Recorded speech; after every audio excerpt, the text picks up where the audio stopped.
Just two dudes having a conversation. You're my friend and I trust you.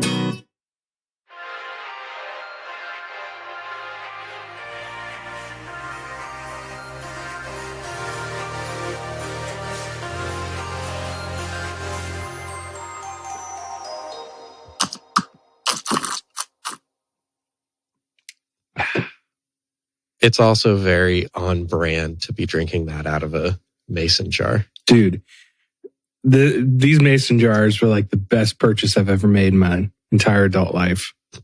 Did you just get them or have you had them? No, they were like the first things I bought when I moved into my apartment, like my first apartment on my own. I was at the grocery store and I was like, man, I need cups, but like cups are expensive. But I get a dozen of these things for like $10 or whatever it was. I don't know what the actual price is. And like they hold a lot. They're now fashionable. So were they not at the time? I don't know. I feel like I would like to take the credit for that trend. That you were on the forward edge of that trend. Yes. But doing it out of brokenness and necessity. Absolutely. Which is also on trend now, is doing things cheaply. So in a way, I'm still a trendsetter.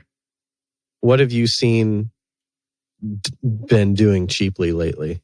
What have I, or just like, have you seen things like online of people doing stuff cheaply?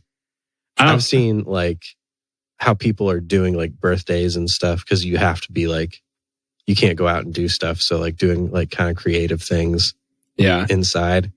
Yeah. I mean, I guess that's pretty much the just kind of the creativeness. People getting more creative, spending time together, like, which is cool.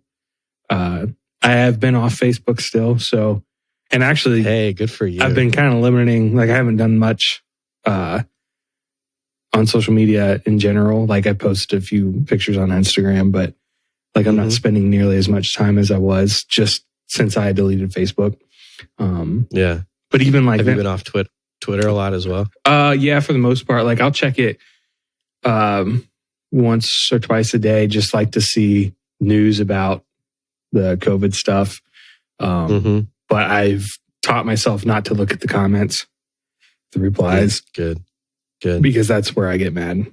But it's also been kind of a weird thing because I've also the last couple days have hit like I don't want to call it like full-blown depression, but definitely just like a blues feeling. Oh, man. Yeah. So I don't know. I don't know how all that correlates, but it's also, there's snow on the ground out here. So I'm sure that's probably contributing to this. It's almost Mother's Day and we got like it's snow. Yeah. That's crazy. Yeah. It's cold down here. Is it? It was like up in the 80s last week. And then all of a sudden it was just like, here's some 45-degree weather for you. I would kill for 45 degrees. What do you guys have? Cold enough for snow, I guess. Yeah, I think it's below freezing still. Wow. Before we hit record, I was telling Donnie about our adventure to get Lurch's Donuts this morning because we found a coupon. Again. Oh, yeah. Was it like you bundled up then? Yeah. To go out because it's so cold? Yeah. So I had sweatpants, sweatshirt, beanie, had our face masks on. And we are all standing like in a line 6 feet apart in the parking lot, just like freezing. But when you live in Wayne County, Lurch's Donuts, people will do about anything for. Oh, yeah. They were at our wedding. So. Were they really? I forgot. Yeah, we had Lurch's Donuts at our wedding. Wow. What a move. What a great move. Dude, honestly, we were talking about on the way home. I think for our entire wedding, like for the donut side, to feed, I don't know how many people were there, 100 some. We spent like $120 for all the donuts. That was it. Man. Yeah. Dang. Well, yeah. So. Ours was significantly more because I pushed for cannolis. Yeah. Our cakes were expensive. I think our cakes were almost $1,000. Oh my goodness. It's ridiculous. You put I do this for weddings on your price tag. Mm-hmm. Everything skyrockets. Which is funny. We were also talking about, we were reminiscing about all of our wedding stuff and on the way home from getting donuts this morning. And I made the observation, I'm curious to see if you agree or not. So we both did more dessert style weddings where we just kind of had desserts, right?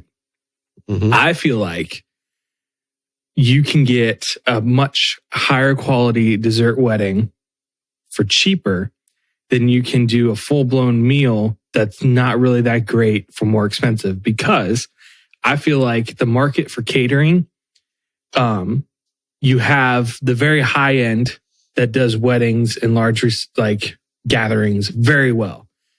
The food is just killer, but it's going to cost a lot of money, and most people don't want to spend that much money. And so there's a lot of this mid-tier catering companies that are like, it's mashed potatoes. That the price tag is in that mid-tier, and people are like, oh, well, I want food at our wedding, but I don't want to spend a lot, so I'm just going to go with that. And so, in my opinion, it's better to do a great dessert wedding for cheaper, or even the price of a mid-tier catered wedding, than it is to do a mid-tier catered wedding and just kind of food being like, it's okay. Does Allie agree with you on that? I think she did, or she told me she did. Okay. She might not. But. I do agree. I think that it is better to do a high-end, cheaper overall dessert wedding than it is to do a mid-tier, crappier quality food wedding, meal wedding. However, at my wedding, do you remember the dress rehearsal dinner? Yes. That was on point. That was on point. And that was really good. I think that was like beef tips, really good, potato. They weren't mashed potatoes, but they were like, what would you call that? They're like chunked potatoes? Chopped like something like that? Yeah, like into cubes. Oh, yeah. With like stuff all over them. Garlic potatoes or something. Home fries? Is that what they're called? I wouldn't call them home fries. It was like fancier, like more like dinnery home fries. Fancy home fries, but for dinner. Mansion fries, yeah. Yeah. Because they were just like big potato squares with stuff all over them that was really good. Yeah. And I forget what the other thing was. Fish, I think, maybe. Was it fish? I think it was chicken. Or some other meat. Chicken, yeah. But it was really good. Yeah. It was super good. Yeah. Like the quality was great.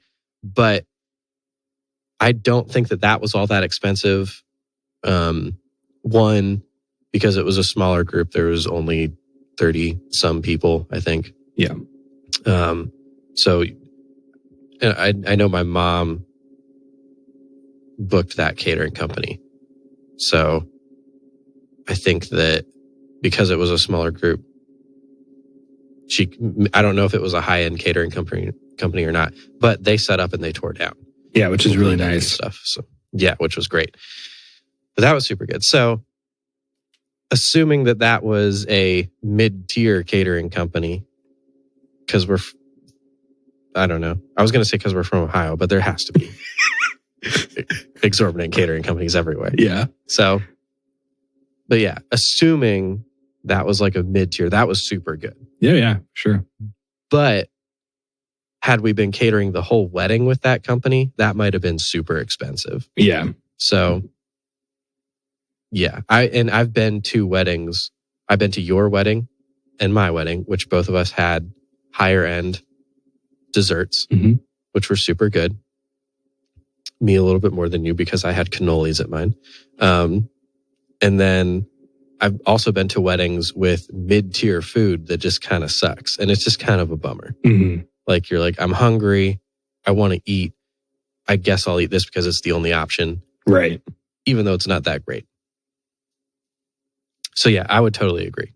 Go with the high-end desserts. And also that just makes everything so much easier. Oh yeah. Because it's like, you don't have to worry about like, oh, but Aunt Helena is gluten-free. So we got to have this food option for her or else she's not going to be able to eat. But I feel like that pressure is taken off when you're just doing desserts. Mm-hmm. Also, we did our weddings like kind of in the evening. So like I think mine started at 7. Yeah. So if a wedding's starting at 7, you're probably have already eaten something beforehand. Yeah. So we didn't have to worry about like, oh, this person can't eat this, so I don't know what we're going to do now. Right. You know? Right. Got to have like a whole nother sub menu for this one person.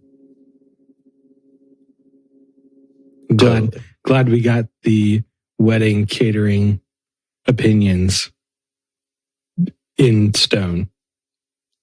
Yes. Post wedding. Now for the next time we do it, we'll know what route to take. For our next weddings. For our next weddings. I have no intentions of getting a divorce. Yeah, me either. The only way I would get a divorce is if she attempted to murder me for my life insurance money. But joke's on her, I don't have any life insurance. I was telling Allie, so with this great stimmy money, you know, yeah, we were able to pay off our car. And so technically, hey, nice. In my name, I am now 0 debts, and I am free. I am a positive net worth. Hey. And so I was like, oh, nice. Now we're done. I'll leave. She can finish off her debt. But, thank you for your service and good right. But yeah. So I don't remember where I was going. So you got yours. That I got mine as well. My stimulus check. Yeah. Which I was super surprised because I do my taxes quarterly and I had just done mine. Like he had filed mine maybe 2 weeks before I got my stimulus check. Nice. So I wasn't expecting it till like a year from now. Yeah. Pretty much. I heard there's going to be a round 2. Of stimulus checks? That's what the rumor is. No way. Yeah. Which I was telling Allie, like the idea of it being to help the economy, and because honestly, $1,200 for most people, like it's going to pay a month's rent. Like, right. It doesn't do a whole lot. It doesn't do a whole lot. And like, we've been very fortunate that we're both still working. And so, like ours is like, it's just going to go back to the banks because we have debt. So like, yeah, that's like exactly what we did with ours, or we're planning to do with both of ours. I got mine in and we put that towards student loans and stuff. Yep. And then when hers comes in, I think we're going to put some of it towards student loans and some of it towards our stocks, investments and stuff. Portfolios, diversified portfolios. We got liquid cash flows across the market. We got bonds, stocks, high interest rates, low returns, which is, I think, exactly what you want. Right. That's a sweet spot. We got GDPs and CQCs out the wazoo, making money like crazy. Did you buy any barrels of oil when it was crazy no, cheap? I didn't. We did not. Like, we invest through E-Trade, and I don't know if you do stocks at all. No. But even E-Trade, which is like the simplest way to do it, is so confusing. Yeah. Like we went in like pretty high confidence of like, all right, this is like, we know some stocks we want to invest in. And the jargon, just like from the first page, the jargon was like miles above both of our heads. So what we do is we just have somebody or an AI or something invest it for us. Okay. And then it takes like a percentage, like a super low percentage though. Shout out to E-Trade. But like a super tiny percentage off the top, and then we get the rest. So I'm hoping that E-Trade is making wise investments for me. I can see what what my money is in, and I can request it to go somewhere else if I want to. Yeah. But I also read that it's not wise to invest in just single stocks. Like Disney is super low right now, and Disney is typically one of the highest earning stocks. But it's still like $50 a stock, I think, or $50 a share. So to buy just like a couple shares isn't really worth it. Pudge is leaning off screen to eat donuts. Just eat them on screen. It's okay. You don't want to chew into the mic? Yeah, I mean, I could sit here and just chew like this the whole episode. That's a gross sound. I'm going to vomit. But I mean, oh, no. The donuts are I shouldn't have brought them in the room and I would have been fine. Did you think that you could just leave them there the whole time? I thought about it. Not eat them? But like, I don't have... You know what Lurch's donuts are like. They're like the perfect texture and like the perfect crispness. Whatever they're doing to their donuts, like they have it figured out. Yes, they do. I think I said this on the podcast before, maybe. I know I might have talked to you about it, but Lurch's Donuts is a donut place around Wayne County, Ohio. Best donuts you've ever had in your life, guaranteed. And they have a food truck type stand that's kind of permanent next to an old grocery store in Worcester. But then they also have a booth at the Wayne County Fair, which is one of Ohio's bigger fairs that happens in the summer. And I heard from my dad, who heard from somebody else, so a very reliable source, that the dude that started Lurch's Donuts and owns it recently, like, semi-retired. Oh, wow. So he doesn't run the food truck place anymore or any of, like, the other, like, stands that they have across Wayne County. But he did keep the Wayne County Fair location. So they're only open a week out of the year. That's it. Because the Wayne County Fair is only 1 week out of the whole year. But in that week, they will net $40K. Yeah, that doesn't surprise me. I know. Just from fair sales. I know my uncle used to work as a sheriff's deputy in Holmes County, Ohio, and which is right near Wayne County. And at their fair, Lurch's is there. And they required a security escort every night to the bank to deposit all the money that they had made for the day at the fair. That's insane. Right? For donuts that can't cost for donuts 30 cents a piece, maybe. Yeah. That's how you know that you live in a first world country, when people have that sort of cash to throw at donuts. That's accurate. I've been thinking a lot about, like, what is a necessity and what is not a necessity. And I think donuts would probably be a non-necessity, unless we're talking about Lurch's Donuts, in which case Lurch's Donuts are a necessity to life. Absolutely. I have been helping out our worship minister since we're doing all online services. Mm-hmm. So what they will typically do, they've done past 2 Sundays, they've done full band. So the full band will come in on Monday. They will record everything. And then Sunday, it'll be like a mixed version of that. So my worship minister has a recording studio in his home, little home studio. And I've been going over there the past 2 weeks and mixing the services for him. Nice. So that has been super great. Just kind of stretching that creative muscle again, because it's been a while since I've done full band mixes. Mm-hmm. And it's been really, really great. And also he's got a pretty nice setup. So to be able to go in there and mix on his nicer setup is pretty awesome. Yeah, for sure. So I know that's kind of breaking social distancing, but you're the worst. He is literally the only person I've ever seen since Emily. That's cool though. And I guess, yeah. Oop. Sorry, I should have shut that off. But yeah, it's been really great. Like, it's been super invigorating and stuff. And it's just nice to get out of the house and do something. Yeah. So that's been good. But that's what I've been up to. Yeah. What about you? Anything new / exciting? Not really. Just working still. The 410s are, I think they would be great if like we weren't under this social distancing thing and we could actually go do stuff.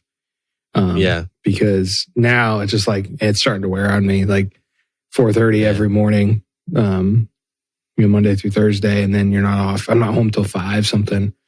And then like just knowing that, well, Friday comes around, I'm just going to be sitting at the house. Yep. So they're starting to wear on me, but still have a job. So I'll be thankful for that. Other than that, nothing really new.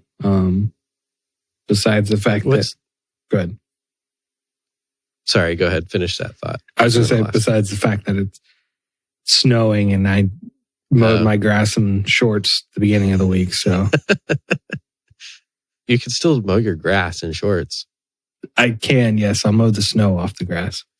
You could protest against winter by going out and mowing grass in shorts. I refuse to accept this. Right. What's your hair situation like? Bad these days. You got a beanie on. I can't really tell. Yeah, here, let me let's see this. So, oh yeah. I think that's as long as I've ever seen your hair. It's a good, oh my goodness. Yeah. So imagine what I'm looking at is like a little bit skinnier, full bearded, dark haired Guy Fieri. That's fair. Guy Fieri. Yeah, that's fair. That's what the hair situation is like. It's about that length because you got it standing straight up right now. Like if you had like frosted tips and a shirt with flames on the sleeves, opening your eyes real wide like that, Guy Fieri. Yeah, taking us all to Flavor Town. It's getting desperate. They're supposed to open up barbers next week, I think, in Ohio, but we'll see how long. Are you going to go if they do? Well, so here's the thing. In my opinion, a lot of people here think that by reopening everything, that means everything's just going to be fine. Like the virus is going to disappear magically and whatnot. So I think there'll probably be a second wave that's worse than the first. So I'm just going to wait a little while and see what happens. Let other people be guinea pigs first. So I'll probably wait a little bit. Yeah, I agree with that. I've seen so much stuff about how every major virus, because it seems like every 100 years there's been a virus. We talked about this on previous podcasts. But with every one of those, the second wave has been worse than the first. Yep. So I don't see why it would be different for this one. I saw posts on social media about how it's the most American thing ever that we decided we're bored of quarantine, so COVID is over. Right. Hashtag COVID is canceled. Yeah. We're bored now, so we're just going to be done with it. Getting back to a lighter topic of haircutting, I and my wife cut my hair last weekend. Yeah. Saw that on social media. Yeah, it turned out pretty well because it was just, we didn't do the top part, just like where it parts on the sides, you know? We just shaved all the sides. Knocked that down because my hair grows super fast, and in the back, like my neck part grows the fastest, apparently, because I get a mullet. Like I go from 0 to mullet super quick. So I saw a picture of myself from behind and I was like, oh no, I'm getting to that mullet point and that doesn't look good. I will say though, we got to do something. The last podcast, I thought we had an agreement to grow our hair out. Did we? Yeah, you remember talking about that? I don't. No? Okay, well. So were you upset when I cut my hair? I mean, a little bit, but a little betrayed. A little betrayed, but I moved past it. I'm very sorry. I don't remember that. The top part is still growing though. That part's still long as heck. You just gotta get like the stereotypical wrestler haircut, where it's the sides are shaved and you just have long, like The stringy long hair. top part. Yeah. Yeah. But I have to wet it down before I do anything Yeah. to make it look more epic. Exactly. Like dripping where your shirt is wet. Right. But that actually works because then my muscles will be wet. And then I'll just be looking great. Exactly. Or really sweaty. One of the two. Or really sweaty. Probably just sweaty. I am just sweaty all the time. Same. But it actually went a lot easier than I thought it would because we just did the sides. So I just like parted my hair to one side and shaved. Emily did the back, did a good job, and then went to the other side, shaved, and it was good. Did you see the faux hawk that I did with it? I did. Yes. On my Insta story? I used to have a faux hawk back in middle school. You rocked Anybody that that's thing. listening and didn't know. I rocked that faux hawk. And I brought it back and it felt like home.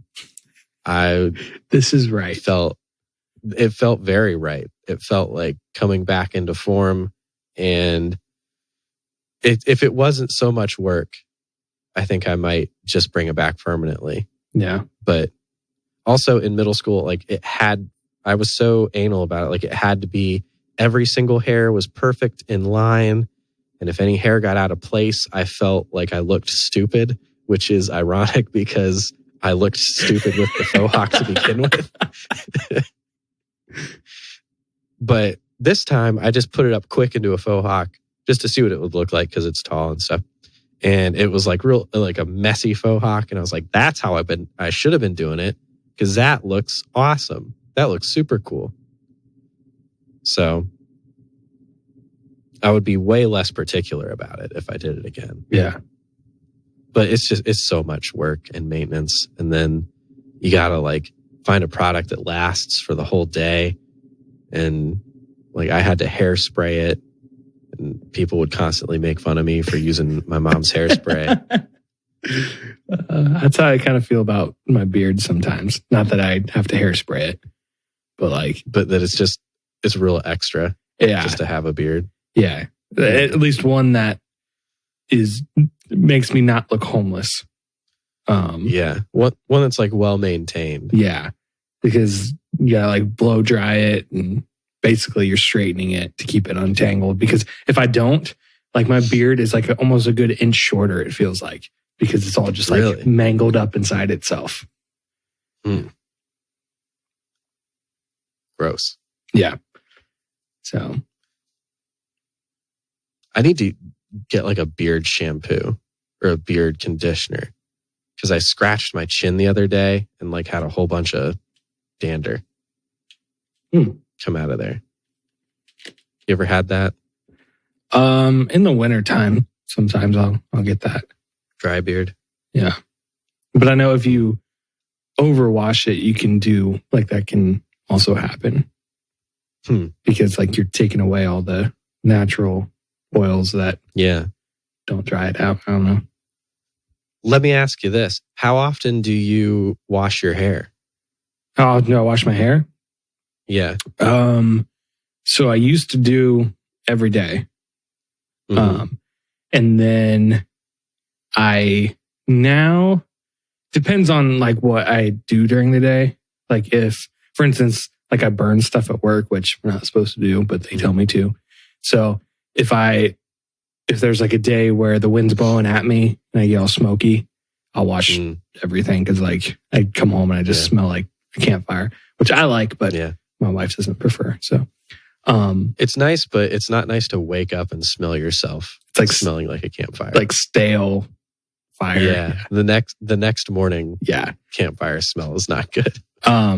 So if it's just like a normal day, I don't know, maybe every 3 days or so, I'll fully wash my hair. I do use dry shampoo though. Oh, I should start doing that. Like I'll rinse my hair. Like I rinse everything pretty thoroughly, but like my hair, I don't know. It's easier if I do. Like it's easier to manage if I don't wash it every day, I guess. Yeah, same. I do once every 2, sometimes once every 3 if I just don't feel like washing it. Yeah. But like my hair, like I can tell when it is like gross oily versus like this is natural and feels fine oily. Yeah. Like there should be like a little bit of like naturalness in there. But I've read so many things about how not like washing it every day is good for it. Yeah. So that's what I that's probably been the last year. So I kind of switched to that. Actually, after I started going to the real barber. Oh yeah, to Alex. Alex, yes. Yeah. Yeah. So yeah. Yeah, I saw something about how if you just use baking soda, that's supposed to be supernatural, but I don't think that I could go that hippie with it. I know some people use baking soda. Brush their teeth with just baking soda. That's one. I can't do that. That's one area that I'm like, give me all the chemicals. Right, same. Exactly. Emily has these things called Bite, which is like a subscription service for these toothpaste capsules. So it's like a little like pill-sized thing that you bite, then you get your toothbrush wet, and then you brush your teeth with that. And it's minty and whatever, but it's all natural. There's no chemicals in it. But for me, when I wake up in the morning and I brush my teeth with one of those things, I still got kicking morning breath. So that doesn't cut it for me. And like mouthwash, I just don't feel like it might just be because I'm so used to toothpaste, but those things don't really foam near as much as toothpaste. Yeah. And it just feels like it's not doing it versus when I have toothpaste and my mouth is just filled with blazing hot chemicals. It's when getting in there. You know, you just feel better. Yeah, you really do. Like mouthwash, I love like the old school Listerine that burns when you. Oh yeah, like that. That's what I love. Yep. If it doesn't feel like 1,000 proof moonshine in my mouth, then I don't want any sort of part of it. I want to not taste my breakfast. I want my tongue to be small and crispy when I'm done. Instead of just small. Instead of just small. Yeah.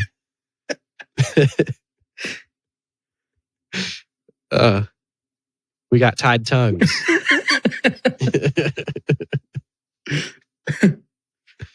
Oh, man. We ordered our groceries this morning, or not this morning, but this past week, and picked them up this morning from Kroger. And Emily gets home and half the stuff is not there. Oh. And they charged her for it. And in these trying times, it's like, I feel bad about going back and being like, hey, you charged me for all this stuff that I didn't get, you know, because it's trying times and, you know, they're having to deal with a lot of stuff. But at the same time, that's a lot of money that you just screwed me out over. Yep. So she went back, but on her way back, they called her to say, hey, we forgot all of your frozen stuff. So it's sitting here. She was like, okay. So she went and got all the frozen stuff. It's a fair game. Yeah. But we were unpacking. We're like, where is this? Where is this? It's not here. But they gave us like 1 billion vitamin waters, like way more than what she requested. Really? So we're like, they just replaced all of our frozen stuff with vitamin waters. This'll do. How does, because we don't have Kroger's near us, and so we do Walmart pickup. And whenever, say I order a 12-ounce Coke, if they're out of 12 ounces, they will go a size up for the same price. Is that what Kroger does, or you just not get that? I'm not sure. I know that stuff has happened where like we've requested like a specific brand of like, for example, cheese, like shredded cheese. We requested Kraft brand shredded cheese. They were out of that. So we got Schmaft brand shredded cheese, you know, like whatever brand over.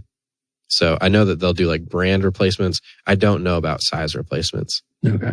Walmart will also do that with the brands. Like if we want, usually it's like we order great value, so the store brand, and they're out of it. So then they give us name brand for the same price. It's like, oh, sweet. Gotcha. That's cool. Yeah. But dude, that's nice. You know what I rediscovered this week? What? One, I'm eating terrible during this quarantine, which probably leads back to like my overall mental state. But we're talking about putting in kind of a home gym in our basement. Oh, because like we realized we like being home. We have to be home right now, and we would feel better if we were doing some stuff. So anyway, totally. But I rediscovered how much I love Kraft boxed macaroni and cheese. Dude, same. Really? Oh yeah. We didn't recently discover it. Like, we knew this going into the marriage that we both love Kraft brand macaroni and cheese, but I don't think the recipe calls for this, but like you do it, you put it back in the pan after you drain it, and then you put the cheese powder stuff in there, which, by the way, cheese powder far superior to a cheese like pouch goop. Yeah. The paste. Far superior. But you'd put that in, then you put like a little bit of butter in. I put in just a couple splashes of milk. And then what I'll do is I'll go in and I'll grab some handfuls of mozzarella, shredded, throw it in there. Some handfuls of sharp cheddar, and I'll throw that in there. It's like a 3-cheese mac and cheese. A 3-cheese mac and cheese, taking it from mid-tier catering to top-tier catering in a second. So you're not a shells and cheese fan? I like the Velveeta shells if they're in the individual bowls that you microwave. That's super good. I love those. I used to pound those things when I was a bachelor living in Pittsburgh because they were $1 and I could buy a bunch of them. And then I hated cooking back then. Now I love cooking. But the Velveeta, like we'd get like the boxes of the Velveeta shells, but it has the goop.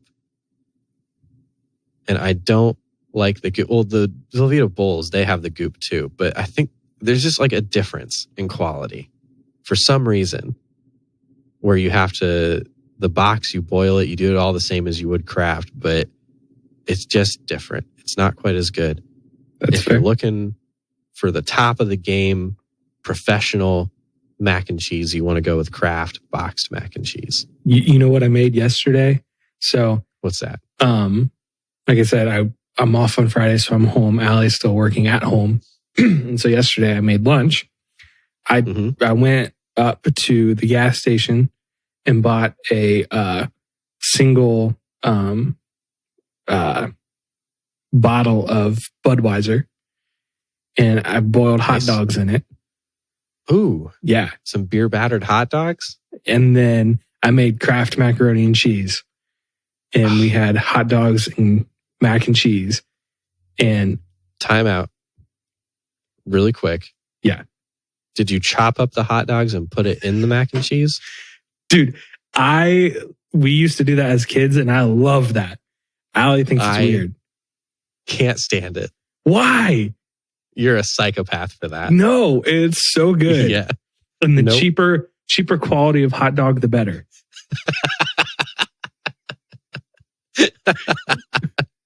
I'll agree with you on that sometimes just the worst hot dog you can get your hands on is the best hot dog. Yes, especially grilled. But oh yeah. I want the one that's been rotating in the Sheetz gas station for the past 2 years. It's like all pruned. There's just no moisture left at all in it. It's like the size of a rat tail. Right. We had Nathan's hot dogs, which are like all beef, like nice hot dogs. But, oh, yeah. Yeah. But no, I didn't cut them up and put them in. Boiled them in beer, in a bun. Yeah. But I took my Kraft macaroni and cheese and put it on top of the hot dog and ate that hot dog. Huh. Yeah. It was excellent. You might be onto something there. That sounds pretty darn amazing. That's interesting. And the beer boil did add quite a bit, in my opinion. Oh, I'm sure. I want to do, now that you've said that, because we got White Claws and I got Budweiser this week to drink, to enjoy. I've been off beer for a while and I think I've lost 8 pounds since we've been married. Oh, wow. And I'm about to put it all back on with this Budweiser that's now in the house. But, what was I going to say about that? Oh, now that you've said boiling hot dogs and Budweiser, I want to try like a nice, good, high quality brat. Put it in Budweiser, boil it for a little bit till it's almost all the way cooked, but then really quick. I don't have a grill. We're not allowed to have a grill in the apartment, but like halfway cooked, get it out of that beer and put it on the grill. Yeah. That sounds like... That'd be excellent. Oh, I've been upping my cooking game overall, like actual cooking skills, not just combining, not to downplay you. I don't want to downplay what you've been doing. Not just trash people food. Not just trash layered on trash. Boiled in trash beer. Are you calling Budweiser trash beer? No, but it was funny is I was standing there looking at the case and like, I'm not a huge beer drinker, but I think the choices were Coors Light, Budweiser, Busch Light, and Natty Light. And I was like, out of all of these, I feel like Budweiser is the classiest. Yes. And so I was like, for sure. And the can looked the best. So they got me on the design of the can. Oh yeah. But Budweiser has a nice design going for him. Budweiser is my favorite beer of all the beers. A good one also is Miller Lite. Some people don't like Miller Lite. I think it's great. It's kind of like Coors, but not, or it's kind of like Corona, but not as, I don't know, like Modelo and Corona, those Mexican beers, they have like a certain, like they're kind of in the same vein of flavor.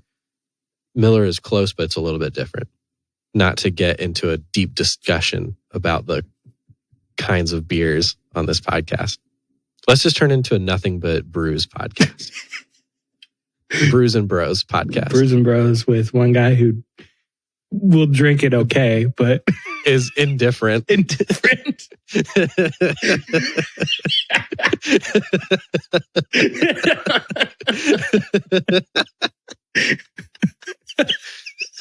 That's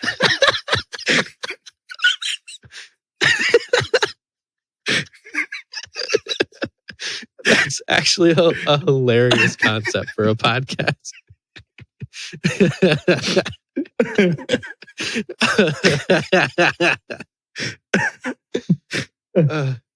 Tastes like beer.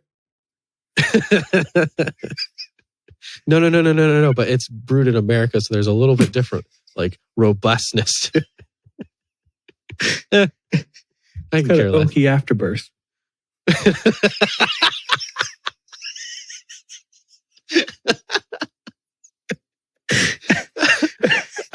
I'm crying. Oh, I'm sweaty. I'm sweaty too. I got sweat and tears coming out of me. But so cooking, like actual cooking that I've been doing like more advanced for me, like recipes. I did gnocchi, which is actually super easy, but I did gnocchi a couple weeks ago. And this past week, I made the best pork chops that I've ever had in my life. And I don't mean to like be braggy. I really don't. That's not my intention. They were the best pork chops I've ever had in my entire life. I just pan-seared them. So I just did them in a pan. But before I put them in the pan, obviously you season them. So I did salt, pepper, garlic, put them in the pan. While they were in the pan, I put just a couple sprinkles of regular sugar and then a couple sprinkles of brown sugar on each side and did that. So it made it just like a little bit sweet. And then I basted them as well. So like all the juices that come out, you take a spoon, you throw it on top of the steaks as they're cooking. And that like reintroduces flavor and like juiciness to them, to the pork chops, not steaks. And then I put some chives on top, which is in the onion family, I found out. So chives for flavor. And that's it. That's all I did. But they were amazing. But part of the reason that I think they were so good is I have a digital thermometer. So like as soon as they're up to like the safe temp for whatever food I'm cooking, like burgers or steak or whatever, I pull it off. And that keeps it from getting dry and like overcooked. Dude, digital thermometers are game changers. They're the way to go, for sure. If you are listening to this and you don't have a digital thermometer, get your head out from under that rock and buy a digital thermometer because you don't know what you're missing. Heck yeah. You've been smoking stuff a lot. Got a smoker. Yeah, I was wanting to this weekend, but it's snowing, so you can't smoke. You can. If I had a fire smoker, like one that actually used fire, it'd be easier. But like because mine's electric, it has a hard time holding temperature when it's really cold out. Gotcha. Like if it's 60s, it's fine. Above like 60s. But yeah. So yeah, I've been playing around with it. I want to do more and just like experiment and get better at stuff. Like I tried ribs and I used a recipe that was in like a recipe book that came with the smoker, and there wasn't much prep work with it, and I thought it was weird. But I was like, well, whatever, I'll try it. Yeah. I only ate a few of the ribs. I was like, this is gross. That's a bummer. Yeah. But yeah, I love the smoked taste of meat. Oh, for sure.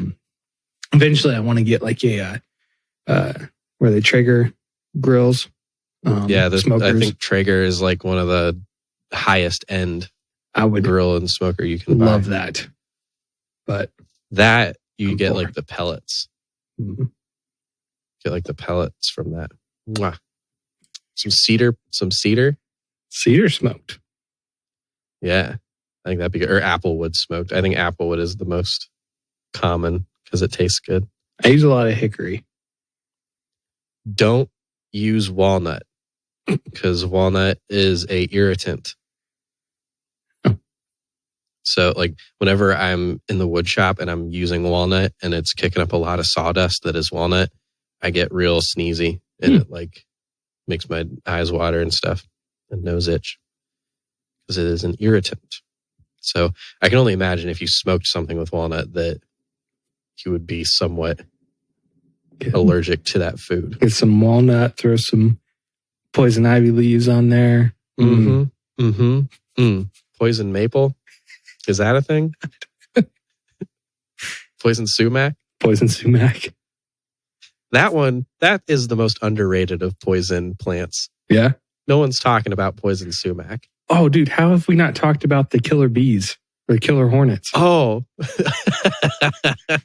Speaking of... that are invading America? Yeah. Have you seen pictures of these things? I don't know if they're legit or not, but... So, I have some information to dispel upon you about these things. So for a while now, I've kind of kept a loose tab on this guy named Coyote Peterson on YouTube. So Coyote Peter, I don't follow his channel, but every once in a while it'll just pop up in my recommendeds. But this guy went through every stinging insect there is and got stung by that voluntarily. So he started with like there was a guy who had done it before him, but just shoved an entire donut into his mouth. It was he only thought half. He was off camera. Oh, it was only half. But there was a guy before him that had done this, that had gone through every insect, but he started with the lowest and went to the highest. And they're actually not called murder hornets. Murder hornets was something that American media labeled them like a couple weeks ago, just to clickbait. Because you're not gonna not click on a link that says murder hornets are invading America. Right. But so what they actually are, it's just the Asian giant hornet is what it's called. or the Japanese giant hornet. So comes from Asia, East Asia, South Asia, and parts of Russia. Obviously, I'm on Google right now. I'm not this smart. But it's just a species of very, very large hornets. But the main reason why they're being called murder hornets is because they're so big that the amount of venom they inject is lethal for people with an allergy to bees. It's more deadly to people that already have a bee allergy. Like if you're allergic to bees, you carry your EpiPen, but a murder hornet might not do it. That EpiPen might not do it because the venom is so toxic. Also, according to Coyote Peterson, it is the second most painful sting of all the insect stings in the world. Really? Yes, and you can look up this video on YouTube of him. Just type in Coyote Peterson, giant Asian hornet sting, and it will show him they went to somewhere in Asia and they were able to net one, and then they will put it in a glass jar, examine it for a little bit, talk about it, and then he grabs it with some tweezers, puts it on his forearm, and it lets the bee sting him. And then he describes the pain as he's going through it. And he was like writhing on the ground in pain. He said it felt like a hot iron being poked into his arm, and it just lasted for 6 hours. Really? And then after the 6 hours, it felt like the hot iron was removed, and then it just slowly ramped down after that 6 hours. Wow. He also got a really bad sting because like the bee stung him. He let go with the tweezers, and the bee like stayed in his arm for a little bit, and then the stinger broke off, which typically I don't think with this type of bee, the stinger normally doesn't break off, but this one did. So he got like a heavy dose of the venom. Wow. I was looking for, there's somewhere on Twitter or that was quoting one of the articles that media had wrote about these murder hornets. But the way that they explained it was hilarious to me. To recap, like just kind of a synopsis of what it was. They said Japanese murder hornets decimate a beehive of 30,000 bees in about 4 hours, leaving piles of heads behind as they return the thoraxes to feed their colony. Yep. They're brutal, man. It's like, I'm picturing them flying away just like with bee bodies. Yeah. Just like holding them, running back to their colonies. Yeah. Which is so bad because we already are losing bees. Oh, yeah. I think that's the real problem. Also, there aren't that many, like we're not being overrun with these hornets. There's just a couple that have been seen. And the first one that was seen was dead.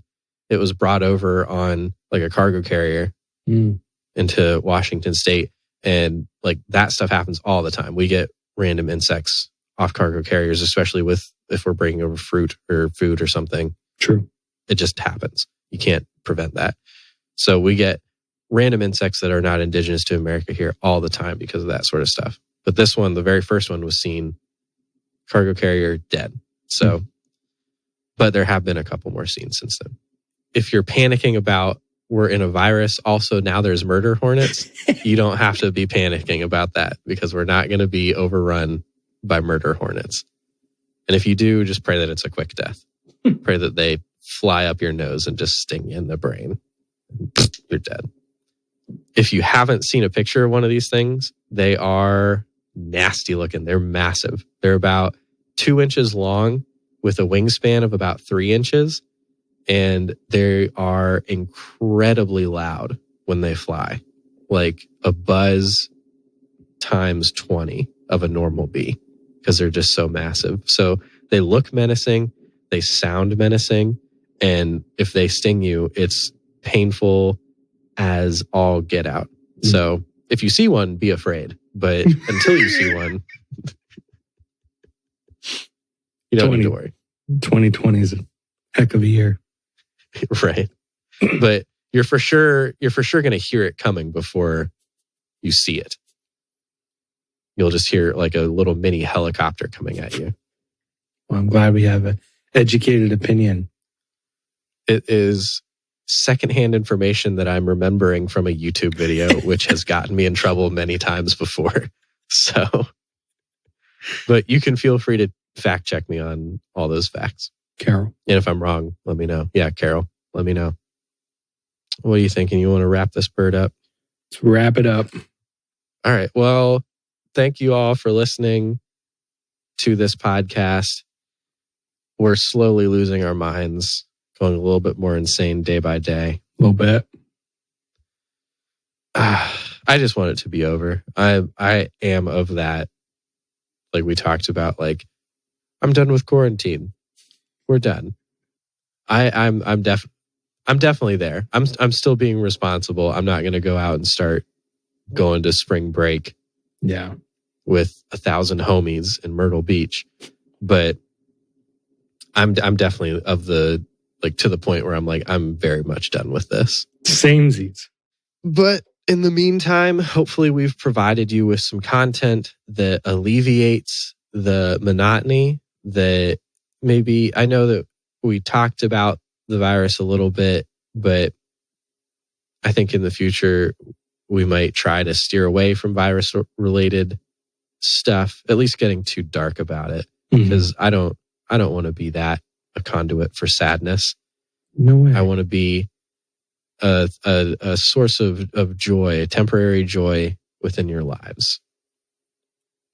But at the same time, I also very much want to encourage, like Pudge, you said that you've been feeling blue. I want to encourage us talking about those sorts of things too. Yeah, for sure. You know? In the meantime, you can follow us on Instagram at I Trust You Podcast at Instagram. No, I Trust You Podcast at gmail.com. And You're My Friend Pod. Then My Friend Podcast? My Friend Podcast. My Friend Podcast on Instagram. That's right.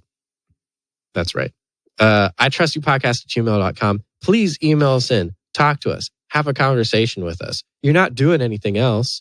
You're just sitting there at home. Let us in quarantine. Fill your ear holes. Yeah. Email us questions. If you just want to say, hey, you guys are stupid, quit chewing into your microphones, email us in that. We'll receive that. We'll receive it. Negatively? Yes, but we'll still receive it. Will it hurt my feelings? Yes. Yes.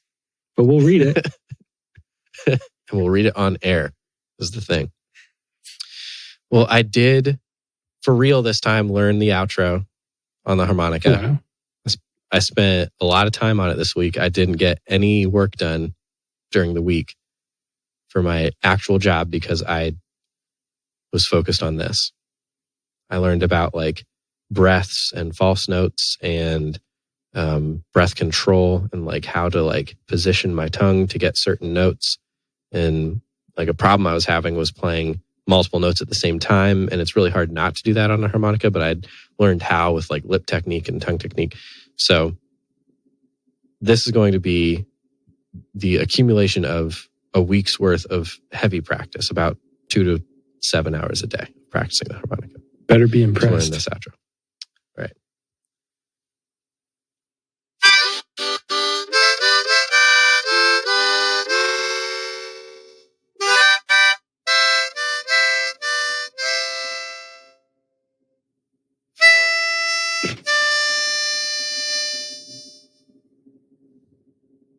It was perfect.